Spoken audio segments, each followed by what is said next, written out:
Nasa linya na po natin ang ating Congresswoman Attorney Jerbil para atin pong pabatiin at syempre alamin po ang mga kaganapan po for the 2nd District of Batangas. Magandang umaga ma'am at welcome po sa ating programa dito sa Air 1 91.9 FM. Good morning ma'am. Good morning! Yun. Good morning, Batangas 2nd District. Kamusta Good po? morning, Mabini, Lubo, Tingloy, San Luis, Bawan, and San Pascual. No, medyo binago ko yung arrangement ng municipality kapag Opo. binabanggit ko siya. No, I was on the phone earlier Opo. sapagkat kausap po natin Secretary Manny Bonoan at siyempre, we are soliciting his help para mapagkalooban ng magandang infra program ang Batangas 2nd District, no? Kulimlim, Kuya Ron, Oo nga no? po. At ang lakas ng hangin dito sa Quezon City, May no? But nonetheless, kahit masarap matulog, tayo'y manggising muna. Gising-gising na po. Every gising is a blessing. Let us all rise and shine, no? Kumusta ba dyan sa atin, Kuya Ron? Andito ako sa Quezon City ngayon. medyo makulimlim nga po. Pero ito daw po ay dala lamang ng hanging habagat. Wala lang po tayong bagyo. Yung bagyo ay yung low pressure area nasa itaas pero pa-exit na rin ng Philippine Area of Responsibility. Actually, very favorable sa atin yung ganitong Oo panahon. nga po, Kasi no? mas init, no? Kaya lang ang nakakatakot, yung biglang ulan sa gabi na may kasamang baha. At Ayun. alam naman natin dito sa Manila, medyo challenge tayo kapag pagka nakakaranas tayo ng heavy rains and flooding, no? Hirap na hirap ma-access yung maraming parts ng Metro Manila. Nevertheless, tayo po ay nakikiisa sa lahat ng mga kaganapan ngayon as we prepare for the opening of the 20th Congress, no? July 20. Kahapon po ay we attended the dialogue along with the Calabarzon Congressman and the Central Luzon Congressman at nakasama po natin ang House leaders, most especially Speaker Ferdinand Martin Romualdez, no? Today we'll be heading to the Congress to take care of the Quadcom bills and the other priority bills of the House nung nagdaang 19th Congress, which we intend to refile this 20th Congress, no? And rest assured sa ating mga kababayan, the 20th Congress will be as committed as the 19th Congress of the Philippines when it comes to advocacies for public service, justice, accountability, transparency, no? Kuya Ron? Kamusta po? Napakamatagumpay ma'am ng atin pong pasinaya, no? Talagang ang dami pong umattend, ma'am. Kamusta po ang pasinaya po natin? Well, sabi ko nga during my speech, no? Opo. Yung pasinayang yon was not intended to be a celebration of victory of the public officials. Instead, it was intended to be the celebration of the loyalty, dedication, and commitment that was shown to us by the Bitrix finest leaders and supporters during the last 2025 election, no? Nakita mo naman how aggressive the campaign of our opponent was during that time, no? It is too obvious na talagang pinaghandaan, most especially their demolition job. Pero that notwithstanding, no, sa kabila ng napaka-tinding paninira sa inyong lingkod, nakita naman po natin ang taong bayan kung paano sila nanindigan, lumaban, at nagtagumpay sa laban ng Bitrix bilang Congresswoman. That is really what I wanted to celebrate during that pasinaya, no? I recall nga when we were still preparing for that pasinaya, I was asked by Mayor Bitrix kung tutuloy ba. I instantly answered yes, sapagkat nasabi ko sa kanya, eto mga ganitong pasinaya, we're not doing this for us, we're not doing this for our family, instead we're doing this for the people who stood firm, who struggled, and who realized this meaningful victory for all of us, no? I think this year is a year for not only for Batangas 2nd District but most especially for the municipality of Mabini sapagkat ang pinapangarap po ng congresswoman na makatuwang ang mayor ay nagkaroon na ng katuparan. Salamat po sa lahat ng taga Mabini. Si Mayor Beatrice po ay nakaupo na rin bilang nagbabalik na mayor ng bayan ng Mabini, and it will be very very easy for me to bring all my envisioned projects and programs and services to my hometown, having my husband as my partner, mayor in the municipality of Mabini. No, Oo. Kuya Ron? Ma'am, marami rin po ang naiyak dun sa speech niyo. Kahit nga po Aling ako, parte? yung pasasalamat po, hindi yung mga pinagdaanan po during the election. Ano, talagang na-recall po natin yung mga sacrifices ng mga finance leaders po natin, yung mga kasama po natin sa Bitrix team, naalala po nila yung during that time. At, Marami bang umayak? Marami? may nakita umiiyak po, ma'am. Dahil daman-dama po nila, ma'am, yung naging sakripisyo rin talaga. Totoo naman po yun. Yung naging Yeah, sakripisyo. and I always say, Kuya Ron, Opo. our strength rests upon the people. No? Mm. Ang lakas ng Bitrix ay nananahan sa ating mga kababayan. Of course, everybody knows our history. Opo. No? Everybody knows our history. Wala tayong nakasamang mga public officials. Pero kahit nung una na nating laban, sandali ha, palaging bumabagsak itong aking monitor. Okay lang po yan. Kahit nung una pa nating laban, talagang sinamahan naman tayo ng taong bayan. And that is why we did our best to return to the people of Batangas 2nd District the trust and the confidence that they gave us during our first term. No? Pilit nating inabot, pinaglingkuran at sinamahan lahat ng ating mga kababayan. Sabi ko nga, simula sa pinakamalapit hanggang sa pinakamalayo, mahirap man o mayaman, okasyon man yan ng lamayan, kasalan o birthdayan, patay man o buhay. Palaging si Beatrix nandiyan dyan upang tamayan at samahan ng ating mga kababayan. No? It only shows na iba pa rin kapag taong bayan ang nagdala sa ating mga hangarin na makapaglingkod sa ating mga kababayan. We call that the supremacy of the people. And perhaps it is along that line also that I advocate really for inclusive leadership. Yun, ma'am, opo. Ito, binanggit ko to during my speech. Walk with me, serve with me, and lead with me as I accept my responsibility as the duly sworn in Congresswoman of Batangas 2nd District this 2025 to 2028. No? By inclusive leadership, Kuya Ron, it means na kasama ko ang taong bayan sa bawat hakbang bilang Congresswoman sa paglilingkod sa ating mga kababayan. Ma'am, do you expect na ganito po yung magiging suporta ng mga mamamayan po natin? No? Parang talagang ang lakas po ng naging support during the election. Ano? Well, nakita naman natin yan during the campaign pa lang, Kuya Ron. Di ba? Oo. Wala naman ang bago eh. Very well attended ng mga tao. Lahat ng ating mga political rallies mula sa ating nightly sortie, pag sinasamahan natin ang Team Lingkod Castillo Marquez ng San Pascual, ganun din ang Team Trix Bitrix ng Buwan, nakita naman po natin yung suporta ng mga tao doon sa ating gabi-gabing pag-ikot sa dalawang bayan. And most especially, lalo itong na-highlight nung umikot na tayo for our Unity Walk. Sa 6 na bayan, San Mam bayan kami pumunta. Tayo pumunta, ha?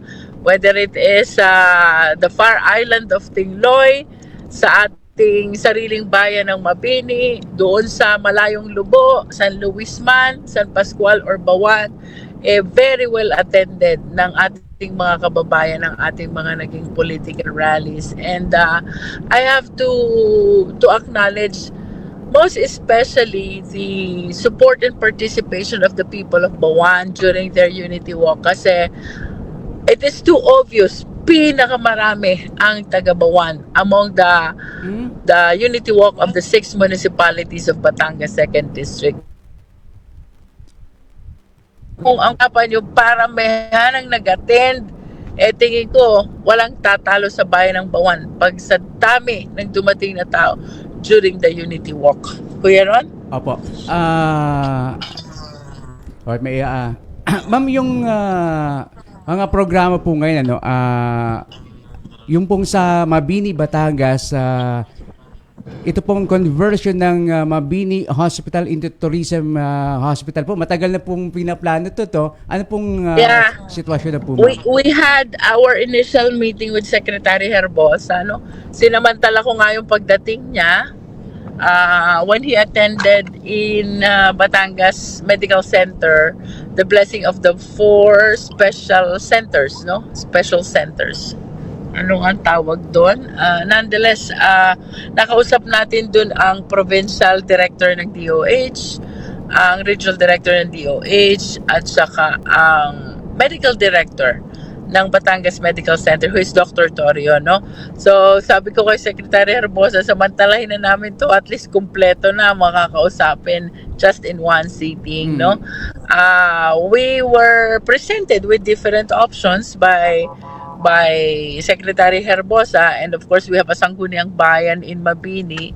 Sabi ko sa kanila, ilatag nyo sa konseho kung aling option ba ang ating itetake. Basta ang mahalaga, ang serbisyong pang-ospital at medikal ng Batangas Medical Center or any national hospital ay madala natin papalapit sa ating mga kababayan, hindi na lamang sa Mabini, kundi sa buong lalawigan ng Batangas. Alam naman po natin ang sitwasyon ng Batangas Medical Center. It is very much congested already, considering that it is the lone National Hospital which is operational in Region 4A and 4B.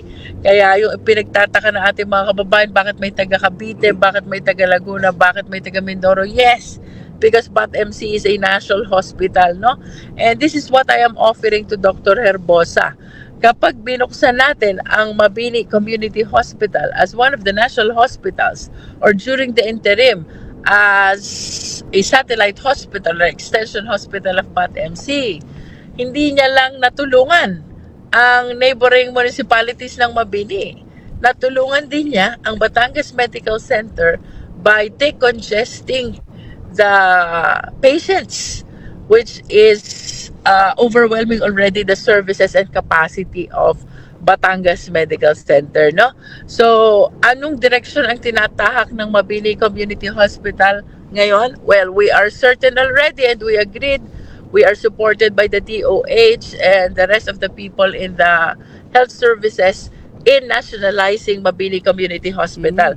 Ang pinag-uusapan na lang po namin during that meeting is during the interim, habang inaantay natin itong nationalization, what do we do to make this hospital operational?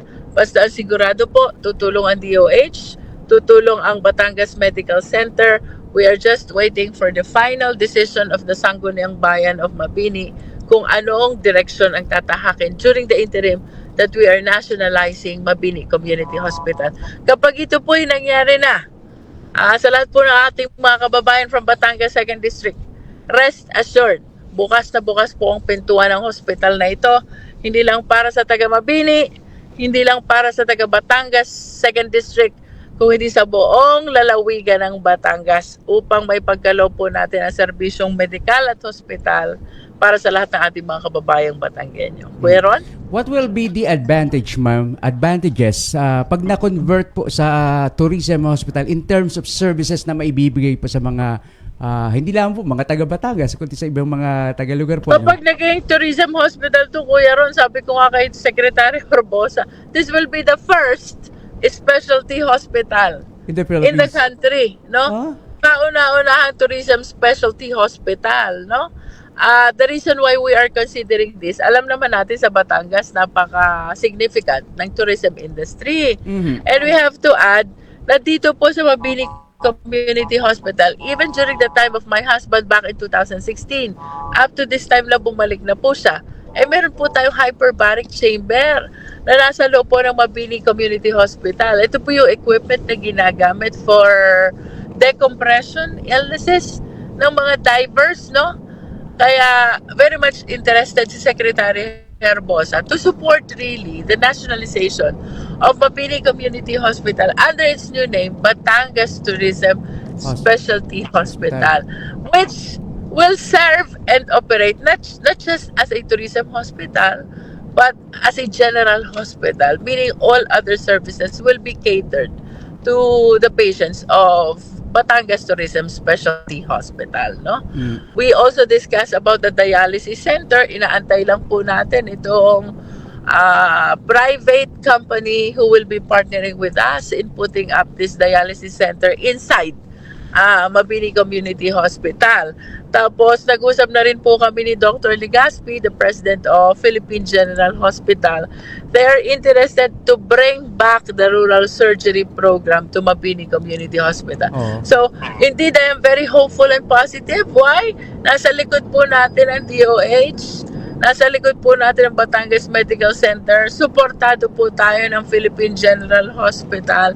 And we have a private partner who's willing to put up a dialysis center in Mabini Community Hospital. Oh, considering yung laki rin po nung hospital, ma'am, ano, way back 2022, di pa po, nagkaroon po tayo nung ano dyan, yung sa rural health program po, ano, talagang ang dami po ma-accommodate ng mga ano to, ng mga pasyente po, ma'am, ano.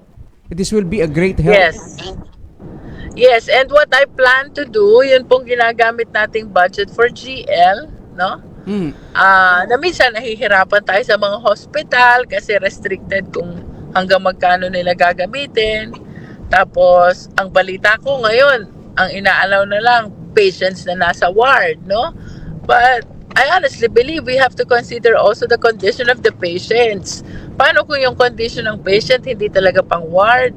So, anong ibig sabihin nun? Hindi ba ito paggagamitin ng guarantee letter? So, I hope and pray na kapag na-realize na all our intentions sa Mabini Community Hospital, we can make use also of our medical assistance to indigent patients budget. Ito ginagamit natin sa GL. Dito mismo sa hospital para hindi na pauli-uli pa yung mga tao. At kumbaga parang isang one-stop shop na lang, andudo na lahat. And even the budget will be placed in the hospital para hindi na mahirapan yung mga pasyente sa pag-aasikaso ng mga assistance na magagamit nila in their hospitalization, no? So, this will really be a very important service na mararamdaman hindi lang po ng taga Mabini, hindi lang po ng taga 2nd District, but of course the whole province of Batangas, I believe, kasi ito nga yung aking argument kay Secretary Herbosa. You're not only helping us, you're also helping Batangas Medical Center because definitely pag naging fully operational na ang Mabini, it will be decongesting the patients, the overflowing patients in Batangas Medical Center, no? Kaya sa lahat po na ating mga kababayan, help me pray na magkaroon na ng realization itong ating pinapangarap na nationalization ng hospital, and during the interim, its operation by the Batangas Medical Center as an extension hospital. Gaano po katagal yung magiging paghihintay po, ma'am? Para Dito sa house kasi naipasa ko na yan during the 19th Congress All I have to do is to refile it and it will not take so long kasi naipasa na nga during the 19th, no? But we have to follow the procedure, magba-back to zero siya, but nonetheless, it will reduce already kasi napag-aralan na nga during the 19th Congress.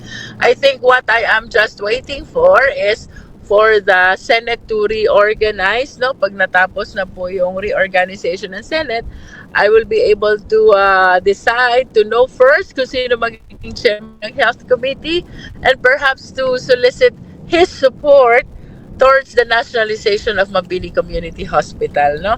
Magko-convene pa lang po ang Senate at ang House this July 28, no? Kasabay ng ating State of the Nation address ng ating presidente sa pang-apat na pagkakataon, no? So, intayin ko lang po kung sinong uupong chairman ng Committee on Health and hopefully makuha natin ang suporta niya towards our vision of nationalizing Mabini Community Hospital. Mm. Ang Mabini po ma'am, tuloy-tuloy na ang progreso. You have already two fast food chains there sa Mabini, Yeah. Batangas. Ang galing Alam pa, no? mo, Ang galing eh. alam mo when I was a child, no, when I Opo. was a child, palagi ko sinasabi, ang palatandaan ng maunlad na bayan ay kapag dumating na ang McDonald's sa Jollibee. Ang galing eh. Opo, nakakatawa. Eh, dumating na silang dalawa. Kaya I have to claim na we are moving towards our growth and prosperity sa bayan ng Mabini. No, I have to congratulate also sa Luis kasi magkakaroon na Sa rin sila Luzon. ng Jollibee dito Sa sa Muson Opo. area, sa barangay Muson, no? So, indicator din yan. Bagaman, binibiro ko si Mayor Oscarlito, dapat magkaroon din doon sa loob, sa poblasyon. Kasi alam naman natin, ang geographic orientation ng San Luis, para siyang bulsa. Nakapaloob talaga. And what you will see only in the major thoroughfare, in the National Road, ay Muson. itong Barangay Muson, which is just one of the 26 barangays of the municipality of San Luis. Sana magka-Jollibee na rin sa Lubo, no? Opo. Ang galing. And ultimately sa Tingloy, ito pala yung sinabi ko during the implementation payout of SLP, no? Maraming taga Tingloy, sabi ko sa taga Tingloy, hanggat hindi ko nakikita ang may Jollibee at Tingloy, hindi titigil si Beatrix paunlarin ang bayan ng Tingloy. Opo. Ang atin pong circumferential road, ano, malaki-laki na rin po ang nagagawa. Yeah, No? I believe 6 na bayan na yung butas. And currently, ginagawa na rin po yung ating 200 million worth na pier dito sa Barangay Gamao. Mhm. At ako po, very positive ako with the substantial completion of the Tingloy Circumferential Road along with our commercial pier, no? Roro Pier. Dadating na po ang maraming investors sa bayan ng Tingloy, no? Opo. I am hoping that this will be the legacy of Beatrix. We are on our second term. May isa pa tayong laban in 2028 to complete our 9 years of service as a congresswoman.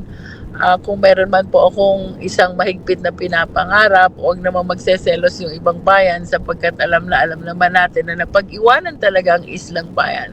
I want to be remembered na during our time, ang Tingloy ay naihabol natin sa 5 kapatid na bayan ng Batangas 2nd District sa larangan ng kaunlaran. Ma-introduce lang po natin yung pier, Roro Pier, at saka itong Tingloy Circumferential Road. I think this will open the door for never-ending investment in the beautiful island of Tingloy. Mabilis na po ma'am yan pag na-complete na po yung pier na yun, no? And yung Roro system po natin maayos na, and then circumferential road talaga magbuboost na talaga ang ano. Yeah, that is true. Oh. And we need to work hard also along with the Philippine Ports Authority para mabuhay po ang trade and commerce dito sa pier sa Dalaga ng Mabini at itong itinatayo sa Gamao ng Tingloy initially before we connect them to Batangas City and all other piers in Mindoro and in the province of Batangas, no? Una po nating tinututukan is Tingloy Pier. Hopefully matapos agad itong Gamao because this is a Roro Pier. At ito po Mabini na siguro ipupush natin for improvement as a Roro Pier before it is fully operated by the Philippine Ports Authority para itong dalawang bayan na ito magkatulungan in catering port services to and to the so many adjoining municipalities of Tingloy and Mabini. How's the other plan po ma'am, yung pinaplano pong economic zone for San Pascual po ba o Bawan? This is a connectivity road actually, no, which we intend to open the back door of Mabini, Bawan, and San Luis towards economic activity, no? Kung naalala mo, during our first term, may inumpisan tayong connectivity road. This is in San Luis, no? This will connect the municipality of San Luis through its back door in Mabini, Bawan, and even in Taal, no? Mm. Kasi ang geographic condition nga po ng San Luis is very challenging, nakabulsa, but we are hoping na kapag nabuksan ito, papasukin na rin ng maraming opportunities and investment ang bayan ng San Luis, no? Ang gusto po nating mangyari ay magkaroon din ng opportunities ang ating mga kababayan sa San Luis, similar to the opportunities that are coming to Mabini and to Bawan, no? Mm. So, ito po isa sa aming pinag-usapan kahapon ng bagong congressman ng 1st District, si Congressman Lian Leviste, of course, the son of Senator Lauren Legarda, no? Because he is the congressman now of Taal and Lemery. He's very much interested dito sa ating inumpisang connectivity road, and we agreed to work together para mapabilis ang implementation ng ating connectivity road, because this will technically connect Mabini, Bawan, and San Luis to Taal and Lemery and the other municipalities of the 1st District of the province of Batangas. Mm. And of course, tuloy-tuloy ma'am yung mga services po natin, social services na yun, inimpusahan nga po dyan sa San Pascual. Ano ma'am yung nakikita po yung magandang ugnayan ngayon ng Batangas Province, kasi nandiyan po ang ating pong kalarga ring Vilma Santos Recto, ano po, with the 2nd District of Batangas po. Umuna na ako sa kanila, no? Maaga pa, Kasi no? malimit ko nga kasama si Governor V during our campaign. At palagi niyang naririnig sa akin yung mga pangarap ko pa for Batangas 2nd District. So I made it official this time na sabi ko kay Governor V, sana pagbigyan niya na magkaroon ng district hospital sa Batangas 2nd District. And the site will be, of course, with the help of the new mayor of San Pascual, Mayora Rowena Conti, and the Sangguniang Bayan members. Nandoon naman ang ating mga nakasama ng kampanya. 6 yan. 6 na konsehal na nakasama natin ng kampanya. I hope ma-realize natin yung ating nire-request kay Governor V na construction of district hospital in San Pascual, Batangas, no? This is something na kailangan pa nating may discuss to the public servants of San Pascual, the local officials of San Pascual, most especially sa mayor ng San Pascual, Mayora Rowena Conti. But definitely, they will definitely welcome this vision of putting up a hospital in San Pascual, no? Kasi tayo naman, we are driven by one and the same purpose, and that is to serve our kababayan in the province of Batangas, no? Siguro one of these days, I will be sitting down with the local officials of San Pascual to discuss this hospital that we are lobbying before the office of Governor Vilma Santos Recto. At tayo po'y nagpapasalamat sapagkat I honestly believe na magiging epektibo nating katuwang ang lalawigan ng Batangas, ang Kapitolyo, sa atin pong paglilingkod sa 6 na bayan na nasasakupan na 2nd distrito ng ating lalawigan. Apo. Alright, on July 28, that will be the opening of both houses, Congress and Senate, and of course, State of the Nation Address. Ano po ang mga panukalang batas, ma'am, ngayon na inihain po sa Kongreso, ma'am? Well, actually, Kuya Ron, no, because of the effect to the bills which were approved but were not enacted into laws, no? Ito muna yung aming tinututukan, the refiling of priority measures. Kasama na po dito ang TRICOM bills, ang Quadcom bills, and even my original bills, and even the leadership bills, no? Ito po'y kasama sa ating isa-shepherd on the 20th Congress, as sana ay makahanap tayo ng ating mga counterpart sa Senate. Kasi this is how it goes, because the legislative is bicameral, we have the lower house and the upper house. Lahat po na ipapasa naming batas, dapat may countermeasure ang Senado. So dapat may katuwang lagi kami. Like for example, itong nationalization of Mabini Community Hospital, there has to be a senator who will sponsor the same measure in the Senate. Tapos pagdating niya ng BICAM, i-consolidate na lang. That is if we wanted to make it fast and easier, no? Although the traditional is pag akyat pa lang ng Senate, dun pa lang gagalawan Senate, but that is not really recommendable because it will take a lot of time. The best option will be sabay. May nagsha-shepherd sa House, may nagsha-shepherd din sa Senate, no? At apart from this hospital, ang dami pa po nating naiwan ng mga original bills. Among our priority, ang nakalusot lamang na batas pa is the expanded Centenarian Act, if you remember, no? Ito pong universal pension na approved sa House pero hindi gumalaw sa Senate. Okay? Tapos, you remember, na-approve din itong Verde Island Passage Law. Tapos, kinapos din siya sa Senate. Things like that, no? Meron din tayong universal allowance for all students. Pagkaman ito po'y umabot ng committee hearing dito sa atin, it requires more attention pa para ma-push natin yung bill, especially if it entails expenditure. I guess I was able to share it in the previous programs natin. Madali magpasa if it is a tax measure. but if it will entail expenditure on the part of the government, yan po napakahirap ipasa kapag kagagastos ang gobyerno. And of course, ayaw naman nating mag-shepherd ng mga batas na mag-i-impose ng additional burden sa mga tao. If we will be passing a law, ang gusto ko, yung magpapaalwan sa buhay ng ating mga kababayan, no? Along with these bills na atin pong isa-shepherd, of course, ay yung in-author ng Quadcom. Ano ba to? With regards to our issues with the Philippine Statistics Authority, kailangan po natin yung maayos yung mga fake birth certificates, no? I think we have a bill on the nullification of the fake birth certificates issued by the Philippine Statistics Authority, things like that. Tapos, about the confidential fund, I remember, meron din tayong i-refile the proper use of confidential fund.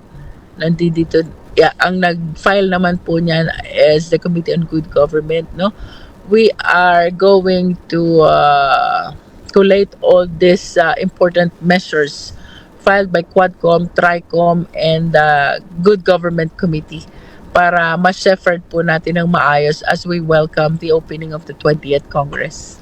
So, paano po magiging proseso po ba pag refiling? Back to zero po again yun? Back to zero. Back to zero. As if the bill was presented for the very first time, no? Although, there are some committee chairs naman who really understand the need to reduce the number of hearings, especially when the transcript of the prior Congress will show na nagkaroon na ng lengthy and full deliberation on the measure, no? So that's what I expect for some bills which passed already the 19th Congress. Mare-reduce na yung number of hearings niya because we will be adapting kung ano nang naging decision and action ng prior Congress with respect to those measures. I think you have a bill also, ma'am, giving allowances sa mga estudyante, and I think a universal allowance to all students. No, it reached the committee hearing level, but as I have said, since it entails a lot of expenditures as a part of the government, talagang that is one ideal yet so challenging bill to pass. No, hirap na kasi ang gobyerno dito sa Unifast Law. Yung libreng tuition fee at libreng miscellaneous in all state universities and colleges. And that is why this will definitely be an additional obligation on the part of the government the moment we pass this bill. But of course, tayo po'y naninindigan, ito'y kailangan ng ating mga kabataan para makatapos sila ng kanilang kolehiyo and become responsible members of the society and hopefully leaders of our nation. No? Kaya we will be pushing again this universal allowances for our students across the board yan from the pre-LM up to the college level. Kuya Ron, sige, ma'am. Marami. At this point, no, sapagkat we will be meeting with the other members of the House. Apo. Along with the topic that we're discussing right now, the priority measures na kailangan nating ipag. Nonetheless, maraming salamat po for the opportunity of being able to join the program this morning. Maulan, makulimlim, pero gising na ba kayo? Gising-gising na? Sabi, early bird catches the worm. Baka naubusan na kayo ng worm. Maraming salamat po sa lahat ng ating mga kababayan from Batangas 2nd District, Mabini, Lobo, Tingloy, San Luis, Bawan, and San Pascual. Maraming salamat po. Larga, Batangas 2nd District.